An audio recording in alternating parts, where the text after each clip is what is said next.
Good morning and Sairam to all. How are you all? I hope you all are fine.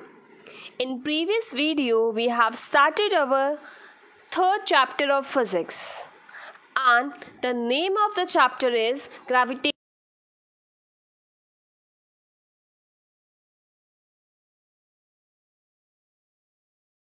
which we had covered in our previous video are introduction about gravitational force, universal law of gravitational, value of G, unit of G. Is this clear to you? So, before going to start our today's lecture, what we are going to do? We will do a quick revision what we have learnt in our previous video. So, let us start with the revision portion. So, what do you mean by gravitational force? Gravitational force attracts the object towards its center. It is not compulsory that only Earth applies gravitational force. If we can walk on the Earth because of gravitational force. Is this clear to you? So, what do you mean? What is a universal law of gravitational? Universal law of gravitational says that if you are having two objects and one object is having mass m1 and other is having mass m2, so your force applied and the distance between the two objects is r. Is this clear? You are having two objects, one object having mass m1, second object having mass m2, and the distance between the object is r. Is this clear? Now the force which you applied on the object is directly proportional to the product of their masses. See, here mass is m1 and m2. What do you mean by product? That means multiplication. So, your F is directly proportional to m1 and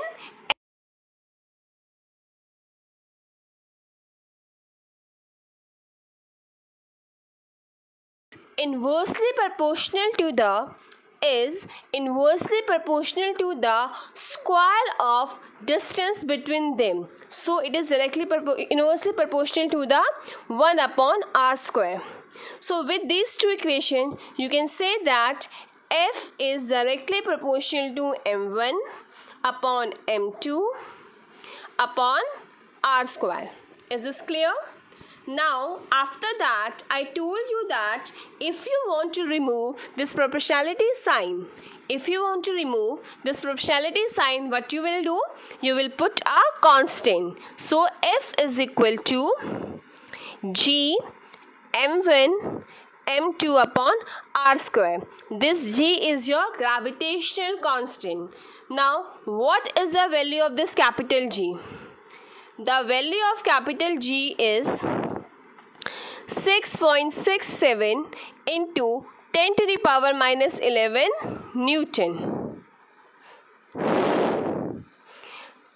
This one. So, how you will and what is the SI unit? See, G is equal to F r square upon m1 m2. So, what is the SI unit of force? It is Newton.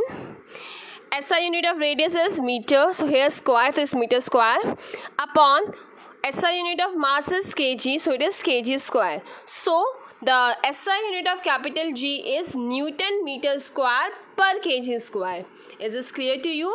This is the SI unit of your capital G, and the value of capital G is 6.67 into 10 to the power minus 11.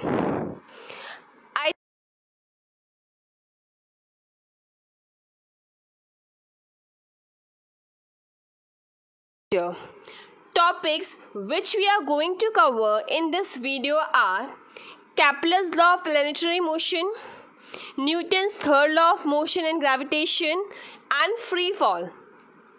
How many topics we are going to cover in this video? We are going to cover 3 topics in this video. Number 1, Kepler's law of planetary motion. Number 2, Newton's third law of motion and gravitation. And number 3, free fall. Let us start with the Kepler's law of motion.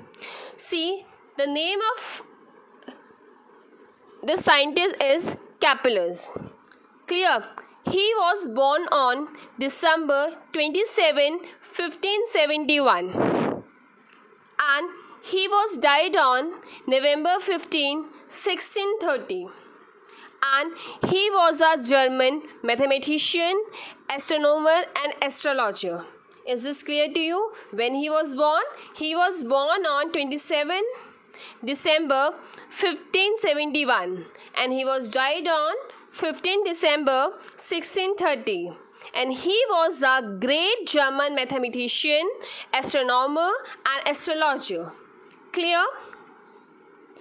Now, he has given three law of Kepler's planetary motion. What do you mean by planetary motion? We all know that planets revolve around the sun. If they are revolving, that means they are revolving due to the motion, and that motion is known as a planetary motion. Is this clear to you? What do you mean by planetary motion? As we all know that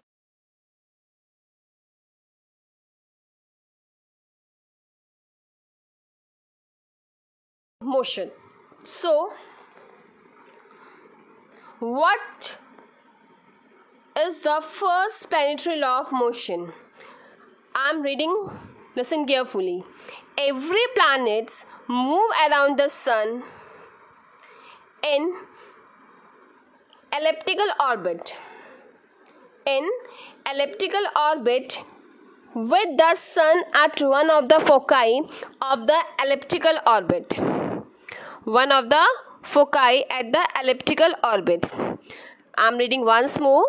Every planet moves around the sun in elliptical orbit with the sun at one of the foci of the elliptical orbit. So, before going to start this motion law, I want to ask you, what do you mean by foci? See, foci is a plural of focus. If you're having one focus, you will say as focus. But if in a one shape you're having more than one radius or more than one focus, then you will say foci. So, in a simple language, you can say that foci is a plural form of focus. Now, what do you mean by elliptical orbit? What do you mean by elliptical orbit? See, this is circle. Clear? If you will flatten this circle, you will get shape like this. And this is known as your ellipse. This is known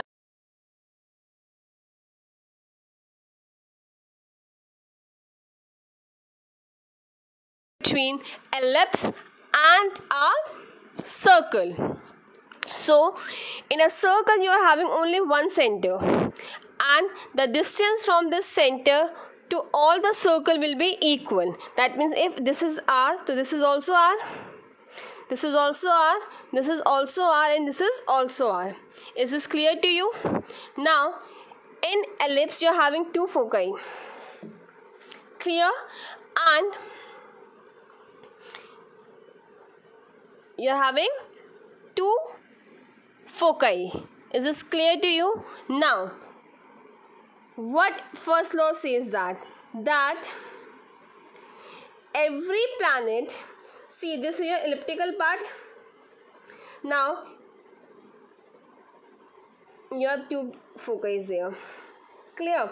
Every planet around the sun in the elliptical orbit. That means each and every planet revolve in the elliptical orbit, and the sun at one of the foci of the elliptical orbit, and the sun will present either on this focus or at this focus. It is very simple law. What it says that? It says that planet will revolve around the sun in an elliptical orbit, and sun will present at the one of the foci.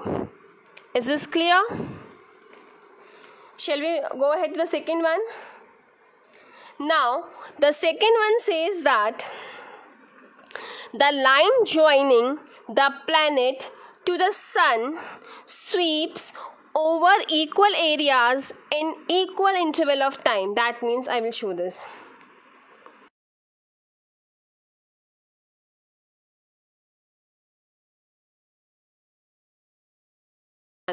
After 30 days, this earth will reaches here. This earth will reaches here. So if you will join this line and this line, so in 30 days, how much area covered by this earth? This much area. Clear? This is 30. Clear?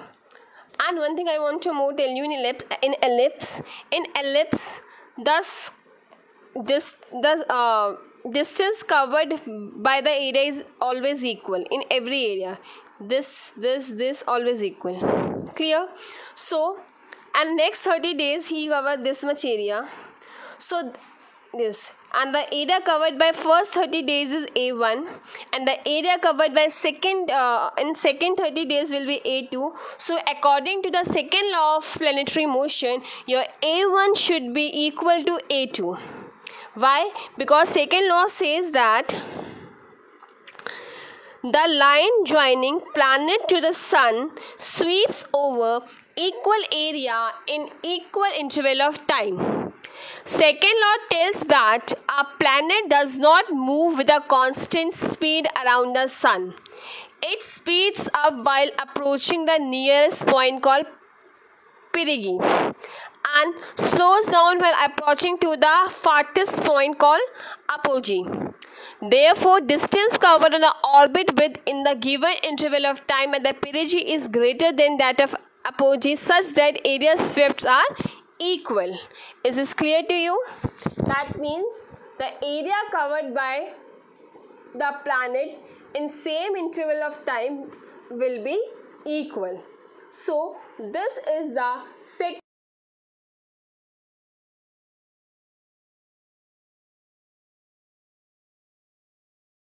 planetary motion. Third law of planetary motion is also known as your law of periods. What it says that your square of the time period, that means your square of the time period, if the time period is t, so its square is directly proportional to the cube of mean distance. If distance is r, so it is r cube. So you can say that t square is directly proportional to r cube. I told you when you have to remove this proportionality sign, what you have to do, you have to put a constant.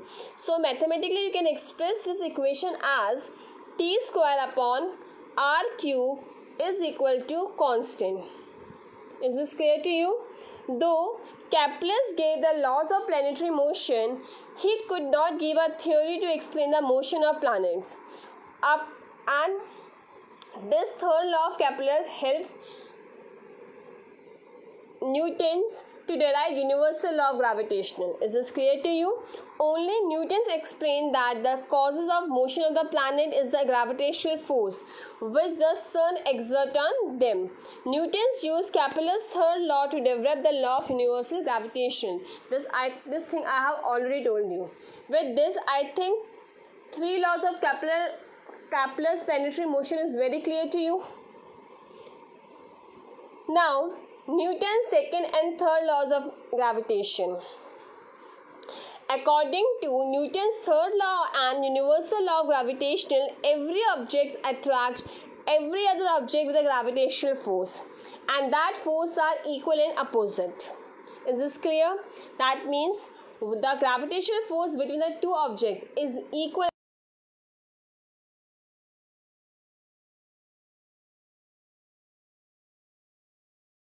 However, due to very weak nature of force, the normal sized bodies are not seen moving towards each other. What happens when ball is dropped from a certain height from the ground? Ball is seen following towards the earth, but earth is not seen jumping towards the ball. Why? Because of mass. See, we know that your force is equal to mass into acceleration. Is this clear? Let m is the mass of the earth and small m is the mass of the ball. Clear? And this the ball respectively, and a and small a the acceleration. So what is your formula? F is equal to m, capital M and capital A, and is equal to small m and small a. So your small a is equal to F upon m, or a is equal to F upon m. Is this clear? What it says that force, we know that force is m into a. Okay, you are having earth and ball. The mass of earth is capital M, so F is equal to capital M and acceleration will be capital A. And if you are talking about ball, it is small m and small a. So if you want the value of capital A, so what will be the value of capital A? We know that F is equal to capital M and capital A. So your capital A is equal to F upon M. Clear with this? This goes with the same with small m.